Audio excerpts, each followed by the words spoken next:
gonna we're gonna go live. Let's see what happens. Tell Yep. me when. So it came up almost. Yes, we are live. Good morning. We'll have to. Well, we'll have to wait. And For get the wait, show up. or for live, we're live. Hurry up and wait. Welcome. We're waiting. Good morning, people. Dr. Misak. I don't know if there's anybody out there. I haven't even seen the show pop up on my browser yet. So There we go. We have 4 people on. we had some new And we got a YouTube. like already. Woohoo! Woo! So let me see why I don't see our show. So I want to get up on here so I can see any discussions going on. There it is. All right, I am live. Good morning, Indy, Diana and Marty. So, we're always looking at things to kind of start a show with, and Andy comes in here completely prepared and has a whole plan and an outline for me on having a discussion point to make sure we're teaching something new, and then we misplace it, Sure I do. and it just comes to a point of Doc trying to wing it and try to have something that I can truly make that's edifying to you guys. And so the whole thing is what do we do as a topic? And today you'll notice the title, it's abuse with Dr. Misak. I told her not to use abuse by Dr. Misak. I didn't think that would be appropriate. So hold on. So there, I got the show and so I can hear everybody. I always like to start. I love this Bible app, which we've talked about, and 1 Corinthians 10:31. So whether you eat or drink or whatever you do it all for the glory of God. And that can be hard, can it? And so the things that we're all called to do, it's easy to turn around and find the things that we love and to do them as if we're doing them for God because they bring us joy. But what about the things that don't bring us joy? And for the people that we don't necessarily aren't on the same terms with, that bring that comfortable level. So there's a lot of things that are out there that we all have to deal with, and we always want to talk about that aspect of self-awareness and how do you handle that? How do you handle that stress, and how do you handle just getting through the day to day? Because I can turn around and say, I think a lot of people can say that there's a lot of crap out there. And so you got to find your focus. You got to find your ability to put yourself in your own place. And self-awareness is huge, people. Finding time to get quiet. God says, be still and know that I am. Finding that connection. The Bible says to meditate constantly. Oh, that's a challenge, isn't it? On God's word. So there's some challenges that are out there, but in order to find that aspects of peace and awareness, is like your body talks to you, and realizing to recognize when it's speaking to you is huge. And so, because some of us can just pretend like the pain doesn't exist. What would you say to that, Annie?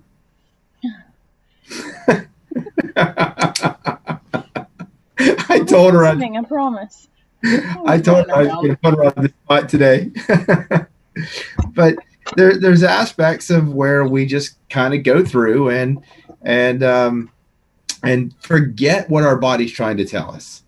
And that is so huge. There are some people who are intuitive and they just know, I need to drink water. Hey, got it. Or my tea or whatever. If my tea is not too hot today, let me see. Do it a little bit better. But the idea is, I wanted to look at abuse because one of the things that we tend to do in regards to our own self-awareness is we find that there can be abusive patterns in the numbers. And basically it means like, hey, am I eating too much of the wrong food? Am I not doing enough exercise? I'm abusing the ability to chill, there's so much abuse in the world, abuse of power. You want to go there, Annie? Maybe later. Fired up today. I don't know. And so, so there's a lot of ways that you can turn around and look at abuse, but what about abuse of grace? The aspect of knowing that, we've got a God that's going to pull us through, and he knows where we are, and that abuse of just knowing that, hey, he's got my back. I can still do something that's wrong, sinful in that nature. God's got me. I'm good. And what are the rewards in that? And so self-awareness is huge, and I don't talk about it enough. And I don't talk about the aspect of making time for yourself, or making time to put it all in perspective, because there's a lot of different perspectives in this world that can cause you to do things that you really would regret later. So today, when I look at abuse, I mean, from a natural perspective, and from a realistic, like, how does this apply to my life? Because I pray, I have my time and whatever else, but what about abuse of diet? What are you eating on a regular basis? Is your body giving you symptoms and saying, hey, I'm gassy, I'm bloated, I'm not feeling like I'm digested, I'm eating and I'm crashing. I'm eating again and I'm crashing, and so I'm eating again and I don't sleep and I wake up to pee, and I have headaches, and they come and go, and they're usually when I wake up in the morning. Just these certain patterns that happen, and you're like, dang, just give me the ibuprofen, just get me through this. And where's my coffee? That seems to help a little bit. I gotta stay busy. If I focus on doing something, I won't think about the what's going on in my body, and it makes it easier to deal with on a day-to-day basis. Is there something that you're doing in your lifestyle that leads to, in an abusive manner, that leads to where you are? So kind of want to run on that a little bit today, and but let's see what you guys are saying. And always, if anybody brings numbers or something like that, I want to talk about them, and I can tell you if they're numbers of abuse or not. That'll be a good sign, right? So good morning, Marty, Leah, Jackie. Good morning, Jackie. Q plus 2020. Val Davis. Good morning, and Jackie again. I just, I sit here and I see a lot of people come in, and what you see is a general set of numbers for people coming. I got to find my eraser. I thought I had it right here. Okay, I know where one is. I'll get it in a minute. So I do find that when you're looking at a set of numbers, that most people, you try to get them in the healing range, right? We've talked about that. We go over these shows and we look at there's various ranges that are, and we associate it with the pH. And if the pH is too high, things are too much resistance, so everything starts slowing down in the body. You see congestion in the lungs, you see congestion in the sinuses, you see congestion in your bowels, you see congestion in your liver, you see irritability, fatigue, you see a tissue breakdown, excessive ionization, and you see, so there's different things that happen. And so but when you work and you see people that are really in the abuse pattern, they're typically, things are going too fast. And then you see the diarrhea, like the body saying, hey, what the hell do we keep eating? We got to get rid of this stuff because I've got more to coming along, new load coming in, better purge out the old, drop the pHs, get rid of this acid waste, putrefaction in the digestive tract, overgrowth of bacteria, possible parasites. Fun, right? So when you're getting in the healing range, the idea is getting that bricks, 1.5 to 2.0, and then the pH is 6.3 to 6.6, and then over 6.3 to 6.6. The cell debris, most people say 6 to 10. A lot of just to try to keep that 1 to 5 ratio of your sugars to salts. That's your conductivity. I'm sorry. The cell debris, we usually see about 4 million particles. So just a basic 4M, because that gives the ability of the body to get rid of its waste. If you're not having adequate waste, then you're going to see something is going on, and again, accumulation in the body. Yes, ma'am. Can I help you? The eraser is in there on the. to the left right there. And then finally, those nitrates, the nitrates, thank you. The nitrates are, you usually you see between, they want you to add them up between 15 to 19. But then what I've gone and explained to people is that you could have a 12/3, and that's not healing. That's the body, breaking down to get rid of some process, and just can be horrible. So we say the protein building capacity for and how well the body's digesting your foods. We look at the nitrates and say that should be about 10 to 12, and the ammonia nitrates and that toxic ammonia waste should be about a 5 to 7. I really like to keep that under a 7. When I start seeing 7s, you do see some bacterial overgrowth in the digestive tract, and you typically need probiotics at that point. And so you'll have somebody come in and they get a set of numbers, and they're consistent pattern. Say they come in with a 1.8 and say they're 6.6 over 6.5. Say their conductivity is about 8. They're at that 4M, and they're running like a 10/6. Okay, they're in the healing range. And so overall, they're doing well, they're sleeping well, might feel a little bit sluggish because the body's trying to process something. So the liver slows down just a little bit to kind of do it, but they're able to build protein. They're probably sleeping fairly well. They might need a little bit of magnesium. And sometimes they need magnesium and potassium because of the stress of what they're going through. But you all of a sudden you have somebody who comes in and they're consistently, every month after month they're there. And then all of a sudden they come in and they're 3.2 and they're down to, 6.0 over 6.7. And then they're at a 18C and then a 4M plus. And then they're at a, I'd say about, let's say 12/8. Okay. So you look at this person and what's happening, so all of a sudden you're like, wow, they went a little bit acidic. Their liver's a little bit congested. Can you see these, Annie? Yeah.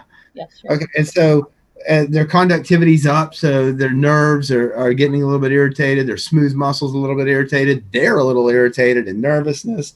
Their oxygen availability with their sugars is a little bit off. Their cell debris gone up because they're having some cell destruction. And then their nitrates are saying, hey, I'm still trying to eat healthy. I'm eating my veggies. And so I've got my 12 going up there, but they're not fully digesting something, particularly those proteins, and their ammonia level's gone up. And so when you have somebody who consistently is staying in a pattern like this, we've talked about a food sensitivity pattern. And what happens is the Brix goes up, the pH goes down, the urine pH goes down, the saliva pH might go up a little bit, the conductivity goes up with the Brix. This is like 1-to-6 ratio. So you're having a little bit of more cell destruction. The cell debris goes up, and then ammonia nitrate goes up. I'm not digesting something. So I'd look at these numbers and say, if somebody's really allergic to something, we teach that a food allergy, you'll typically see that Brix spike above 5.49. You'll typically see it hit 6, 7, something like that, right after the meal, and within the first 12 hours. And then the first day, within 24 hours, you typically see the Brix somewhere about 4.5 to 5.2 or something like that. And then 2 days before, you'll see it about 3 to 4, just over 4 something, low 4s. And then another day after that, you'll still see it like a 2.4 and something to that effect. So you could say, hey, what did you eat 2 days ago that drove these numbers up? And people are like, oh yeah, we went out and had a little bit of dessert, and they had that fudge brownie chocolate chip, hot, over ice cream or something like that. And I just had to have it for dessert, and they react to wheat, and they're a sugar crasher or something like that. And so it just, it looks like a food allergy pattern. And so, but when you start doing that on a regular basis, these numbers just get worse, so as you're doing it, you go from, okay, now you come in and the next time they come in and they're at 4.6, and now they're down to 5.7 over about 6.8. They're at about a 20, let's say a 28C. They're at a 4M to plus, and then they might hit a 13/11. And then all of a sudden you're like, okay, same pattern but worse. You're trying to eat your veggies and drive that up and offset that you're consistently doing something that's just not right for you. It's a choice. It's a lifestyle. And what you do, if you come in here and you see these numbers and you're trying to work with somebody and you say, hey, you need more magnesium because these nitrates are going to pound and make your heart work, and you need some more, you need vitamin D at this point. You drop below that 6.0, 6.1, and you're starting to show vitamin D and excessive calcium loss, and that calcium used as a stress buffer, and you're having nervousness, and your adrenal glands are feeling a little bit fried, and so now I got a pH of 6.8, but I haven't crashed my when it gets even worse, the next step is these 13/11 all of a sudden go to 3/6. And like, okay, guess what's happening now is you are depleting your potassium and your brain's starting to be affected because of the patterns that you're creating with lack of oxygen, nervous irritation, congestion in your liver. I'm trying to have people think of things from a lifestyle perspective and how the numbers reflect that. I'm trying to figure out how to teach you guys this stuff so you can recognize the pattern. So again, this person's eating something, but they're consistently doing it. And as the adrenal glands are stressed and stressed and stressed, you start depleting potassium. And when the potassium levels start showing, you're also going to see that congestive aspect where now my liver's so congested that I'm not breaking down the foods. I've had this pattern for so long that the digestive capacity continues to be affected, and I'm not even assimilating those good foods. Does that make sense? So oh, good. So to get my brain working, I got something for Annie, but I need Annie to be speaking when we do this because I want everyone to see Annie's face before so she can say cheers to a little shot that I threw together. It's very rude. Very rude. Here we go. Oh, man. Oh. Oh, what? No. Oh, you never... Whatever that was. Oh. How do you like those drops of cayenne pepper? That's what it is. Wow. Very awake. So, Annie hurt. Annie hurts. Yeah. So she comes in here on Saturdays and I watch her get up out of the chair and sometimes she's like, oh, and just, and then, we've never talked about Annie coming in and consistently doing therapies. And so when she does, I'm hoping that she can see a difference in what's going on with her because I'm riding on her because she started coming back in and doing some sauna and she's sleeping. Yes, it's amazing. Sleep is an incredible thing to have. Past 4 nights. Past 4 nights in a row. That's epic. So there you have it. Should Annie and I talk about abuse of what's been going on in her life that led up to not coming in and doing therapy? Totally. Summer happened, There's bonfires to have and a little bit of alcohol to drink, and what are you going to do? There you go. Okay, so I want you guys to see that when you're talking about the reality of these numbers, they tell a picture, and it's an aspect of energy loss or energy gain, and as you keep abusing the privileges that we have of choice in lifestyle, that the numbers will show that there's consistent and more excessive energy loss. It takes a longer period to restore.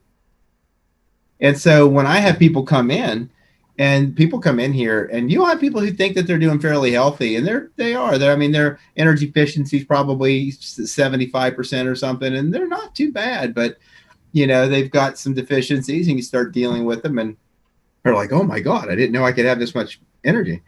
But you have to realize that when you start a program like this, you don't just take the pill and feel better or start the program and I have the detox and then I'm better. You're going to do that over and over and over again until your body's maintaining a level of health that your efficiency on a day-to-day standpoint is, hey, I'm peeing and sweating out, my burdens, and I'm getting quality food that's maintaining my levels and my health. And as you live that lifestyle and keep it in that range consistently, instead of it getting further away from the ideal, the numbers slowly move towards and stay in that range. But people, it's not easy. I'm a swinger. Bum, bum, bum, bum, bum, bum. I mean, seriously, life is hard. What the crap that we deal with, everything going on in this world, and so you got to find to understand your patterns. And if I can just get people to do some of the basics, I lost the live show. And so if I could just get people to test and learn your basic pattern, because your pattern is for you. It's that simple. And your pattern that is for you is based on what you do. So I'm not responsible for your health. I'm only to guide you on a path that says, hey, I possibly know a little bit better about this path. And so you would come to me to have a new level of understanding. And then that new level of understanding is your backbone for your wisdom and awareness of what you need to do for you. And those are the hardest choices you'll make. Believe me. Because I haven't been in a good place lately. And I know those choices are hard. Let's see. Val Davis. If someone eats something they are allergic and their brick spikes, which is the carb number, how is that explained scientifically? Is the body needing to dump stored energy to process it? Is that why? Interesting. Well, typically what happens is you're having, like pork, for example, is it burns up too hot and it causes cell destruction. And then as those cells dump their contents, because they're coming out in higher numbers in the urine, those contents are not only acid forming, but they spike the bricks up. The bricks is like the total dissolved solids. So if you have a lot of crap floating in your blood, it's not just sugar. If your conductivity value goes above 15, then that bricks value is representative of both the sugar and the salts, and the salts is representative of excess of ureas also. Hope did that make sense? Annie, help me. Yes. Okay. So the destruction that's occurring because the inability to process or whatever, that bricks value is not necessarily, it's unavailable energy is how I would kind of explain it. Poor Annie. Yep. I agree. I am warm. I don't, whoa. That was a way different shot than we usually have. It's good though. Ooh, a little spicy. I'll talk about that. Yeah. I've noticed lately that my son has horrible body odor. What's causing that? He is getting in the if you look at ranges, he's probably in the anionic cationic range, meaning that his urine pH is sluggish and his other is acidic, where his body's trying to process stuff. His liver's getting toxic. It's an auto intoxication process. So he's not detoxifying effectively. And so it just comes out through the skin.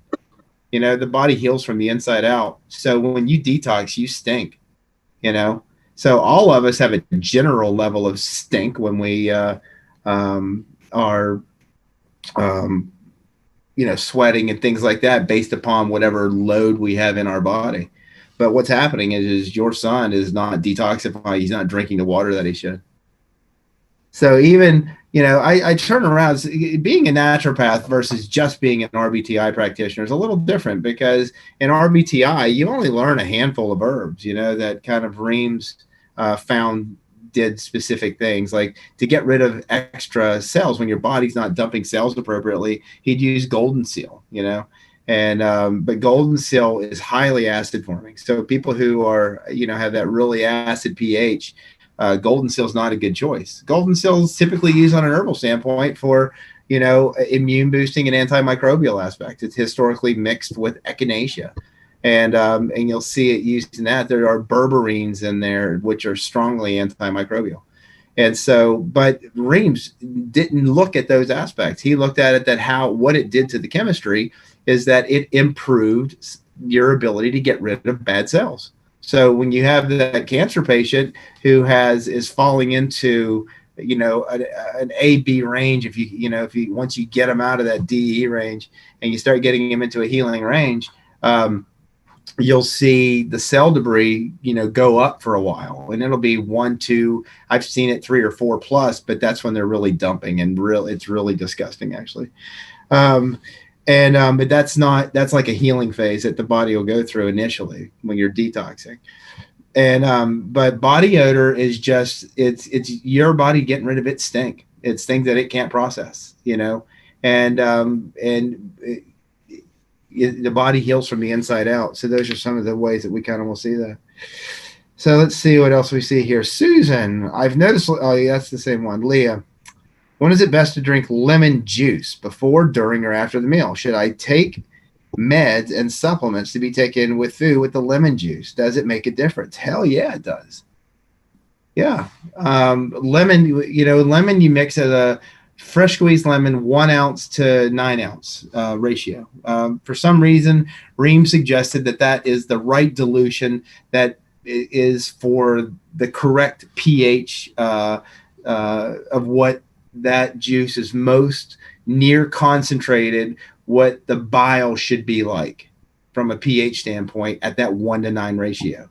And when he was working with people, he'd fast them and he'd have them drink, based upon their body weight, alternating lemon water and water all day long, called a Reams fast. And I don't recommend that to anybody unless you have been running your numbers, your patterns, and you're in the AB range, and you're consistently in the AB range, because it will detox the gajebers out of you, and you will feel, like shiitake mushrooms is all you want to eat. So when you're looking at lemon, the lemon is that strong anionic force. And so and anions help disperse. But when we're measuring the pH, we're measuring both anions rubbing against anions, or anions rubbing against cations, or cations rubbing against cations. It's a measure of the total resistance. But what that lemon does is it helps to disperse and increases that reactivity. So you're generating heat, you're getting more energy out of your food with that stronger bile. So Reams did not teach to drink it after your meal. That's me. That's just the logic that I can come up with based upon the understanding of Reams to make it practical, to make RBTI practical. Because when I started this stuff and living on a every half hour drinking schedule, alternating lemonade water, changing my lemonade every day, my sweeteners, measuring the bricks of my lemonade to determine what my bricks needed to be to maintain it. I'm like, oh my God, the science of what you want to do this, but the practicality of it, I can't do this. Why would I ask you to be able to do this? What's the purpose of this lemon? That's how my brain thinks. How does it work? And so when I put if you're going to stimulate the liver and the bile, and there's all these warnings all out throughout RBTI. Don't drink lemonade alternating if you're in this range and these numbers are like this, and because you're not processing and you're stimulating the body to detoxify more, and you're telling the body to dump when it's not able to dump. Or they don't put it in that context that it's not able to dump. They just say you're in such a low energy range that by causing more dumping, you're going to lower your energy range because you're inefficient is what it comes down to. I think I'm the only one who I've ever seen that's trying to put it in a perspective of looking at that loss and when your body can detox is when you stimulate it to detox. And so lemon is your 100% anion, and it helps to disperse. Oh, I just got sidetracked, Annie. Mm-hmm. Yeah, we're supposed to be taking notes of what we are doing each show with. Oh my God, she's doing it. I'm trying. Are you making time notes so we're gonna time stamp everything? Keeping minutes. I mean. So, so I'm sorry for getting sidetracked, Leah. Let me get a sip here of my tea as well. Hold on. My mouth has been a little bit on. I'll talk about that herbal shot before we go off here. But because I'm still like, whoa. Yeah. So, but lemon stimulates that digestive potential. So when do you need it? You know, when do you need your bile to be strong? Based upon how we interact with this world and what we do to survive as far as eating and drinking. When will we need, when, you know, anybody want to guess? It's, you know, it's when you eat. So it's not, you know, some people, you know, I don't know if there's a great difference between, you know, drinking and sipping lemonade, you know, but a small amount while you're eating or at the end of your meal. So I suggested at the end of the meal. Because if you think about it, your digestive process, the whole basis is you're taking these globs of food and meat and these hard substances that are rich in fibers and collagen and amino acids and the minerals that are in there and things that are either digestible or non-digestible. And you have these juices that they drop into to take that solid to make it into a liquid in a solution so it can be absorbed into your blood. You're not absorbing chunks of food in your blood, people. So there's a process. So that's the way my brain works. Well, if you got the process, the first thing you do, you're chewing, making some spit, man. You know? And so the spit has enzymes in it. It even starts coming out when you start thinking about the food. Your body is waiting. Hey, we've got some food coming. We got to be ready to digest it. We got to start breaking it down.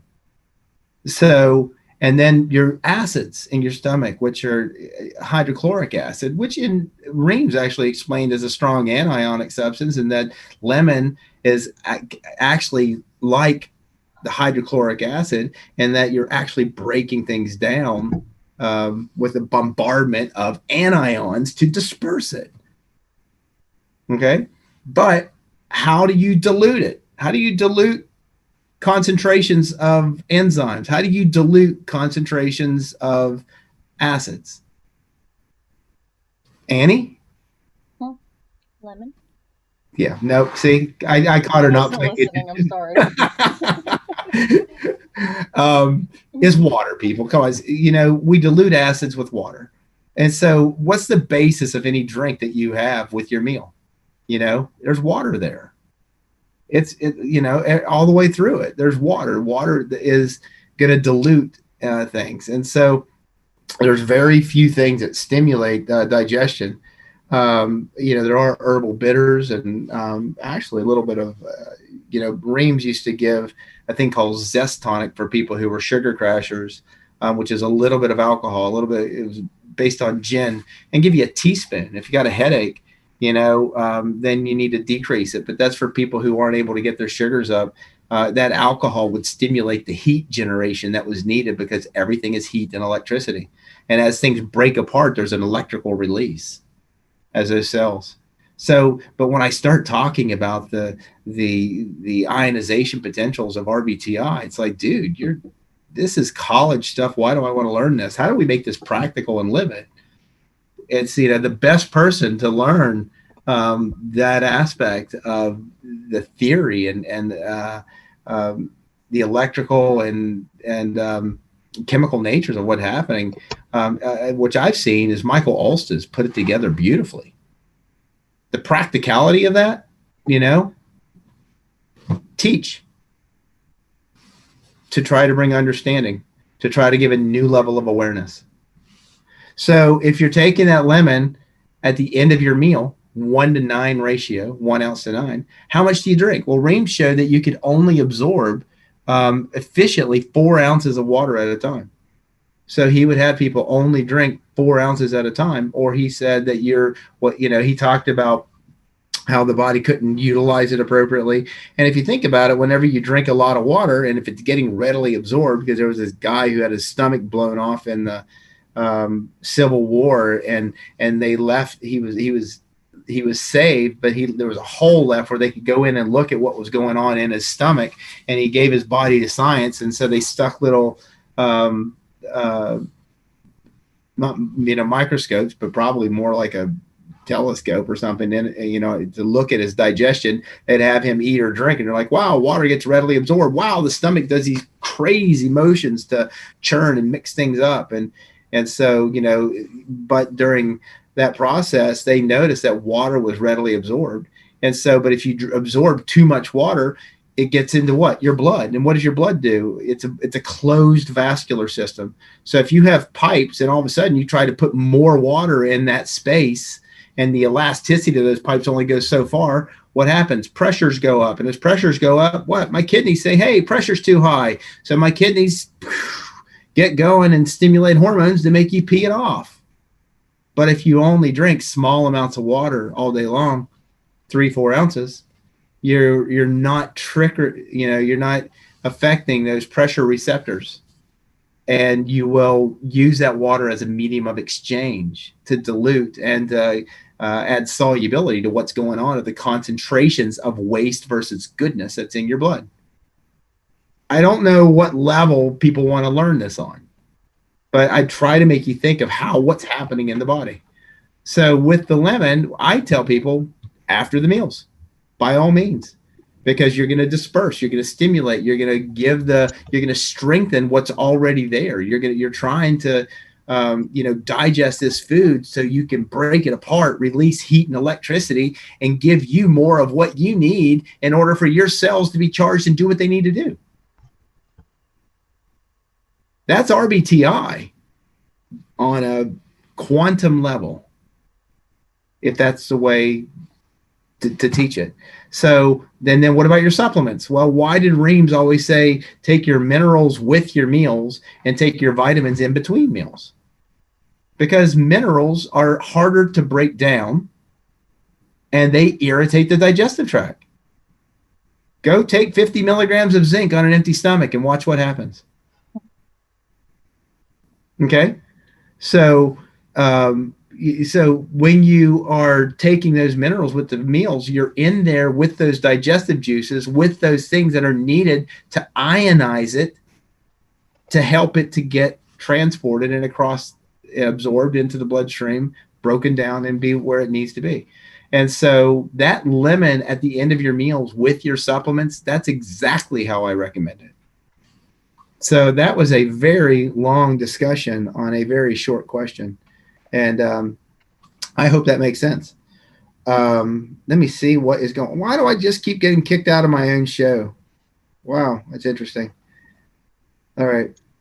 Let's see what we got. Q plus 2020. I was stressed when I ate ice cream last night. I'm allergic to milk. It makes me sleepy. I know it lowers my adrenals and lowers my immune system. Self-awareness. I love it. Doc and Annie make such a great team. I am a wee bit jealous of you, Annie. They can get breakfast in the morning. It's great.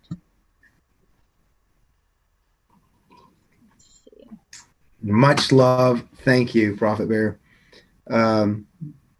Concerning body odor, mosquitoes attack my wife and they leave me alone. Why is that? Because there's something that your wife is probably eating that's attracting them, whether she's likes more sugar or whatever it may be. I know that I can be a culprit of carbohydrate addiction and abuse, and because I'm a sugar crasher, and so sometimes, and I've had history of parasites, and if I don't take care of myself, and you start creating that scenario, do you actually ever get rid of them? I guess you do if you consistently do the therapies, but there's this doctor in my head that keeps me from doing my own damn stuff. Excuse my language. And so I've seen things come and go, particularly, I was raised on having M&Ms and Werther's candy always in front of me and taking antibiotics as youth because of acne on my back and forehead. Guess what? I learned in naturopathic school that acne is directly related to when I ate wheat. stopped eating it, all cleared up. If you ever see me with a pimple on my forehead, guess what I've been eating a lot of? It's awareness and choice. And so, but when I eat, I notice that when I eat more sweets, I get eaten more alive by mosquitoes. Some people have a higher amount of allicin and garlic in their diet. They're typically avoided by mosquitoes. There are compounds in certain things that will keep them away. But there's definitely something there that's being attracted. And according to Reams, it's got to be attraction by some type of electrical means, if you really think about it on the quantum level. So what's the energy of what's in you that's attracting a mosquito that they want to tap in? Interesting thought, huh? Wonderful explanation. You're welcome. So people, I hope we have a blue thumbs up on every from every one of you. Again, we're looking for ways to get this word out. To me, it blows my mind the few number of people based upon the number of followers who have come with the few number of people that come on to these shows. And so, if there's something that anybody can come up with an idea of how to break the YouTube mold and figure out how to get the information out to people other than you sharing and asking friends to share. If we find that this information, because we're getting such quality information. I mean, Fossey just released that, that vitamin D and vitamin C can help prevent the infection.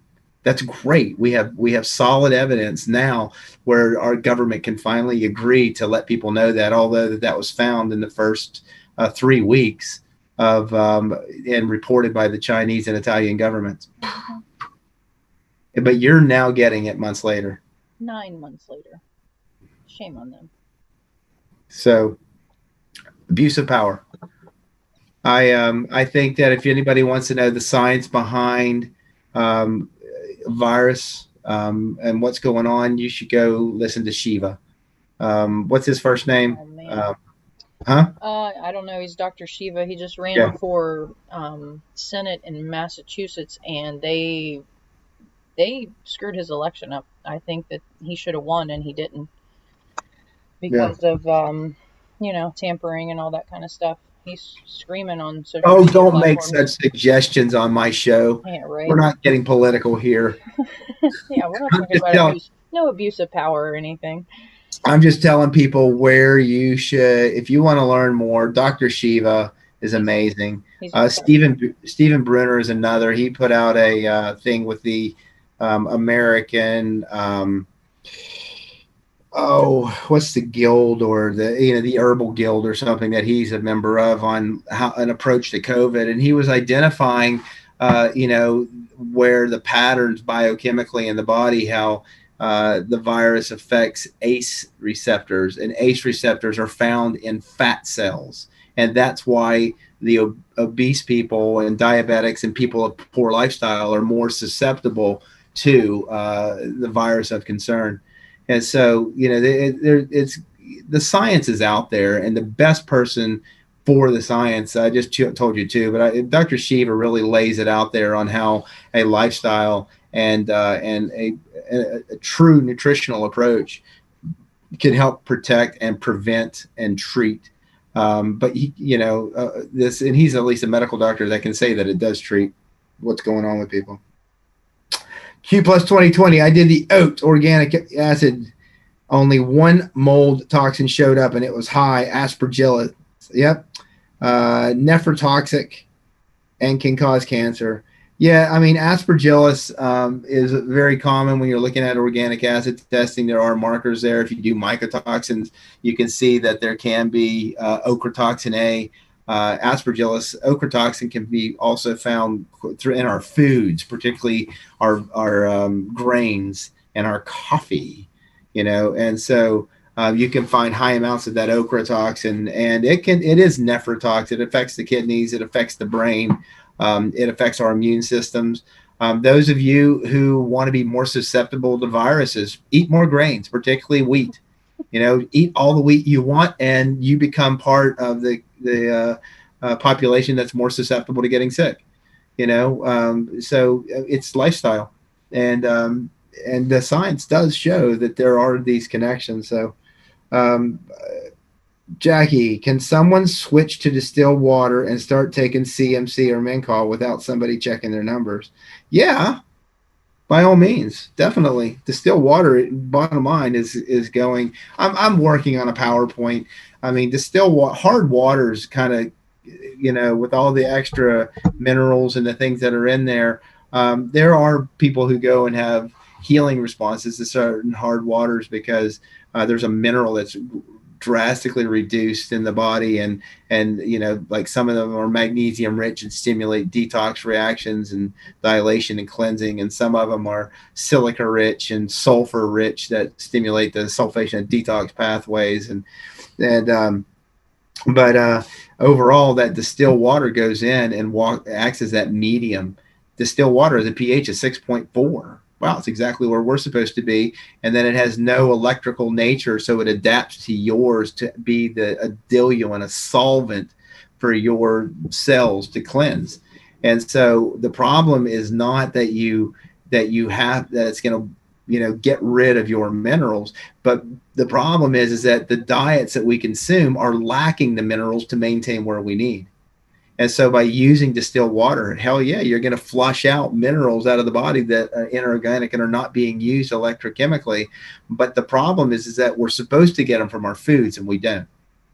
So what we tend to need is a basis, and Mincall is like, has been the best thing I give to everybody. I can't stand behind Michael Alsta's CMC, only because I've had clients who have noted changes in their teeth and their nails from taking his product after switching from Mincall. And so, but I've also had people, say that it's easier to digest or it didn't upset their stomach, and I know he's making a good colloidal product. Why Reams instructed Mincall to be made the way that he did versus what Michael Olsz is doing with making it fine and to be a good suspended particle. So the suspension of a particle from a pharmaceutical standpoint improves the ability of that colloid to be absorbed. So theoretically, what Michael is offering could have better absorption than Mincall. But what all I can go by is what I have had from 3 clients suggest with use of it versus the other. I actually used to put when I first made vitalometry for myself before I marketed it with Mincall in it. I was using Michael's product, and because of the nature of the powder, it was a great flow agent, meaning that when you mixed it in, that his mineral blend with all of my herbs that I picked for vitalometry, it didn't clump up. It had this beautiful texture to it, which makes it easy to go into capsules. So we just didn't agree on it being used in my product. Mishimbe Bay. I understood sulfur deficiency invited biting tick, flea, flies, mosquitoes. Does garlic not have many sulfur? Yeah. Garlic definitely has sulfur bearing amino acids.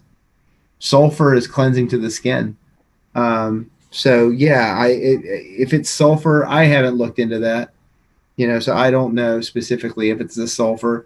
If you look at it from a biochemical standpoint or electrical standpoint, everything breaks down to mineral and energy utilization. So, and I was talking to you that there's probably something in the sweat or something lacking in the sweat that's electrically or chemically attracting the mosquitoes.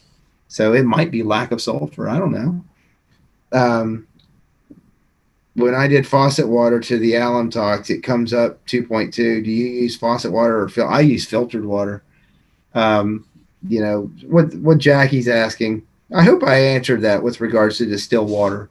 Yes, drink distilled water, but yes, get minerals in your lifestyle. If you're not checking any numbers, that's why I like to check the urine and saliva, or the urine sugar to salt ratio. But I love to use those trace minerals, energy boost or inner vitality, those humic and fulvic minerals for people who just don't take anything. And then at least 2 Min-Col a day. So if you're not taking anything, take a Min-Col twice a day, do a shot glass of fulvic minerals, and it'll change you. It'll improve the efficiency. But then, yes, drink distilled water, because what your body is not able to use as a colloid within those colloidal minerals and our excesses, that distilled water will act as a diluent to electrically allow what's not on frequency with your body to be attracted and eliminated through the kidneys. So yes, I'm going to talk the science behind it at the same time, but by all means, I love using the energy boost and the inner vitality, and and using that with Min-Col. And if you don't take any minerals at all, you're going to consider anything. If you've never ordered from my office, say that you heard it on my show. Dr. Misak said if I buy a bottle of Min-Col in this and those humic and fulvic minerals, that he'll give me 15% off. You're welcome. Just call or order by email and try it, people. It will change you. If you're listening to this show for the first time and you're like, who the hell is this doctor? My friend keeps telling me to listen to you. Hi, welcome.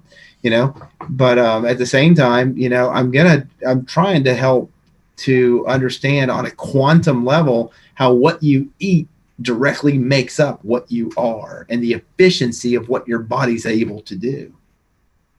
And so, and if we can explain it with these numbers, there are patterns that when you get into that pattern, like I showed earlier, and you go right back to the patterns, there's extreme vitamin C deficiency, which is because you're having such cellular destruction that you're affecting the integrity of everything to hold itself together.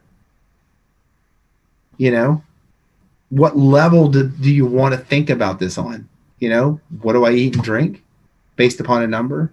Do you want to understand it on what's happening in the body, just from a cellular standpoint? Like most naturopaths and most people are out there trying to say, hey, you've got leaky gut syndrome, and that's causing the ability of things to be absorbed that are triggering immune responses, and you got to fix that with probiotics and something to fix your gut.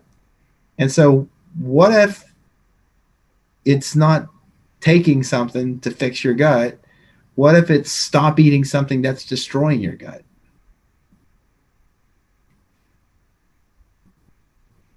Just a thought. So how do I know what it is?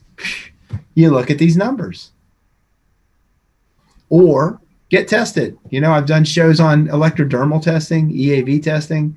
There are people who do immune globulin testing, IgG, IgA, IgM. I used to use ELISA ACT Biotechnologies, ELISA ACT, the work of Dr. Jaffe, I think, something like that. Great biochemist, gives mega multivitamins to people. And he texts people from an immune standpoint and says, hey, stop eating these foods. They're destroying, and take my mega multivitamins that are electrically got ion transport support based upon the forms of nutrients that I'm using to maximize and push your chemistry to do what it needs to do. And so at least he's using diet as a basis. That is where it starts. Now, what if we go one step further and change the food of the diet based upon quality? And let's talk about the industry. Let's talk about high bricks foods. Let's talk about, where are we supposed to get these nutrients from these foods? And if those nutrients are not in the foods because it's NPK, nitrogen, phosphorus, and potassium, and nothing else added, yeah, it looks great. Doesn't taste the best because there's no minerals in it. And so that there's this interconnection with us generating energy with the foods and plants that are all on this, in this world for us. And it comes down to us utilizing the minerals in there instead of thinking of it as a carbohydrate, protein, and fat aspects, because what those are calorie forming, and calorie are heat forming units. You're using something to burn the fire. is what food is. But what you need out of that is the chemistry that drives it, and that's the minerals. That's ionization. That's bioelectric aspect of what's happening in your body. It's heat and electricity. And so if you want to think hormones, those hormones are modulators. And if you get the energy working right, those modulators modulate themselves to normalcy. The body's about balance. Should we talk about balance today? Everyone take a breath in and breathe out. Or Wim Hof, do it a little faster. That's what I was going to say. Wim Hof it. Glorious. Oh, people. I should read your comments. Do not use faucet water in your alum talks. Jackie's asking about her foot bath because foot baths are great. Because there's a process of iontophoresis. I can drive crap into my body electrically as much as I can attract it out. Use as purified water as you can, and you can add sea salt, where you're getting all those various aspects of minerals to bring up your voltage on your water so it's conducting enough electricity. So because you don't want to drive crap in. So those people that you go to get a foot bath and you watch them fill it up with their tap water, what drugs, what residues of crap, what residues of pesticides, what residues of who know what is in your tap water in safe, allowable limits that you want to turn to electrically drive possibly into your body? I'll pass. I'm not knocking on you, Jackie. I'm just trying to bring up your understanding in a fatherly way. Let me get a drink. All right. Okay, I'm about over with this show, people. I hope you are too. Did their nails and teeth get worse? Yes, they did, Jackie. I had people who they noticed that they started having cavities and or their nails were getting weaker. And so, but I'm not saying that that's a general aspect, and I'm not putting saying stay away from CMC from Michael Wolstead. He runs RBTI. He does it very well. He teaches it. And if he is seeing his product change the numbers to where the numbers need to be because he fully understands ranges, then by all means, I'm not going to turn around and say that it's not there to work. Started growing microgreens and sprouts. Excellent flavor. Experiencing less to no brain fog now due to menopause. Wow, because microgreens are loaded with potassium, and you're feeding your adrenals and your brain. Good job. It's a good food. Superfoods. I completely agree with that. I'm trying to do that too. I'm just not successful. I can't remember to water them, so they die. It's terrible. Yep. Can you make your own black distilled water? Yep. Somewhere down in the hills of somewhere. Oh, I can't. I'm about to sing a Beatles song. Down in the Black Hills, there lives a young man named Rocky Raccoon. Well, let me tell you. Where I grew up, they distilled all types of things. Right, Annie? Yes, you can make your own distilled water. Distillers cost about $250 for a decent one. It's stainless steel, drops everything into a glass pitcher, and it does run things through carbon at the end just to kind of make sure that you're removing any potential residues. You should put filtered water into a distiller because our tap water is full of so much crap that in the process of steam, that some of that crap gets caught in the steam, condenses and comes out. So, just use your conductivity meter and test your distilled water, and you'll know whether your distiller, the water that you're putting in there, is good. I actually use ionized water when I put it into my distiller. So, because it's called structured water, and but I'm assuming that what happens with the distillation process it kind of throws all that to shame because that activation of the molecules, you're releasing the any memory from that steam, and it condenses out. And so distilled water has no memory in it, and that's why it's good to go into the body electrically to adapt, because there's phases that the water goes through as it's being utilized, and it gets into your system, into your nuclear generator of your liver, and it's cool stuff when you look at it from an electrical standpoint. Someone was bringing up an alternate platform to stream off of. Like, we're looking into Parlor, but I'm not sure where all that's going to fall. I think Prophet Bear said he sent you an email Okay. if you saw it. Okay. I want to apologize, by the way. We had a major typo. So, any of you who have looked at our thumbnails or when I've done some shows and we put up that perfect equation thing, I missed that the urine and saliva pH, that it said urine on the bottom. It's always on the top. And it was a typo that my friend in Australia said, "Hey, you got a typo there." And I'm like, "Oh my God. I've had this up for weeks and didn't even think about it." So those of you who ever go back and watch the shows where I pulled up that thumbnail for the perfect equation, where it says saliva of pH over the urine pH, that was incorrect. And every one of those is going to be fixed, at least from a visual standpoint, where you see it on YouTube or anything on that effect. But where it was shown in a show, if you've watched an old show and like, wait a minute, that's confusing, please don't let it be. And I hope those of you who watch regularly can, just make note of that. So I'm hoping that there is a thumbs up out there on every single one of you. And I thank you so much for tuning in once again. People, help me get this word out. Email your friends, all your Facebook people. Say, listen, you got to check this guy out on tomorrow morning or something like that. Tell them on Friday night and remind them again Saturday morning. I don't know how to let people know.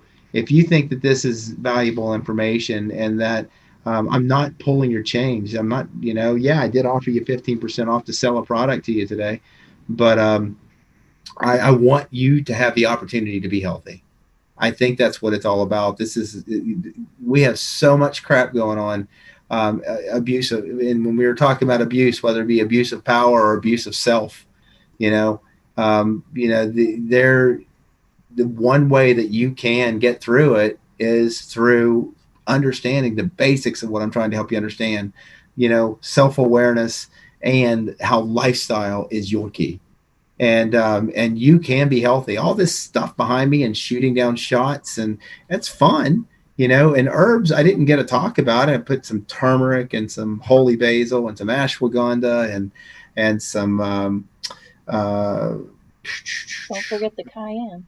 Eleuthero, yeah. And today I put some picrasma, Jamaican dogwood in there. And so Jamaican dogwood and turmeric are powerful anti-inflammatories. And I put 3 drops of cayenne in that shot to irritate and cause an absorption of those herbs to happen a little bit faster, to be like something for pain control. And so I just wanted to see Annie's face, and I think Val Davis recommended it the best, noticed it the best of what I did to Annie. But I did it with her. You guys didn't get to see me drink it down as well. But I thank you. Thank you for tuning in. Thank you for your prayers. Thank you for your support. Thank you for sharing this. Thank you for telling people. Just thank you for trying to be you and figuring out who you are. Because if you do, and you realize that, as a person, that you can make a difference, and as a collective, we can change the world. Thank you for being a part of it. So I hope to see you guys next Saturday. And until then, God bless you.